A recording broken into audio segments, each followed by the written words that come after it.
கீர்த்தி கீர்த்தி என்னாச்சு ஒரு மாதிரி இருக்க? ஃபீவர். டாக்டர்கிட்ட போனியா? போனேன், இன்ஜெக்ஷன்லாம் போட்டாங்க, பட் ஆனால் சரியாகல. இன்ஜெக்ஷன் போட்டு சரியாகலையா?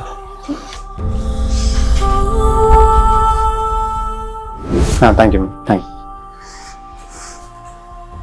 கீர்த்தி, எனக்கு தெரிஞ்ச டாக்டர் ஒருத்தவங்கள்ட்ட அப்பாயின்மெண்ட் வாங்கிறீங்க, நீங்கள் உடனே போ. ஒர்க் இருக்கு, ப்ராஜெக்ட்ல சப்மிட் பண்ணணும். ஒர்க்கெல்லாம் நான் பார்த்துக்கிறேன், ஃபஸ்ட்டு உடம்பு தான் முக்கியம். நீ போ. சரி, ரேப்பிடோ போடவா இல்லை எப்படி போவா? அப்பா கூட போய்க்கிறேன். சரி, ஓகே, பார்த்து போயிட்டு வா. கீர்த்தி, மறக்காமல் போயிட்டு மெசேஜ் பண்ணு. கீர்த்தி, இப்போ பரவாயில்லையா? ஓகே. டேப்லெட். ஹலோ, ஆஃபீஸ் வந்துட்டேன்டா. பரவாயில்ல. நல்ல வேலை நேற்று நீ ஹாஸ்பிட்டல் வந்த, ஏன்னா எவ்வளோ கஷ்டமா இருந்திருக்கும். நீ மட்டும்தான்டா என்ன புரிஞ்சுக்கிட்டு இருக்க, அவ்வளோ பாசமா உனக்கு.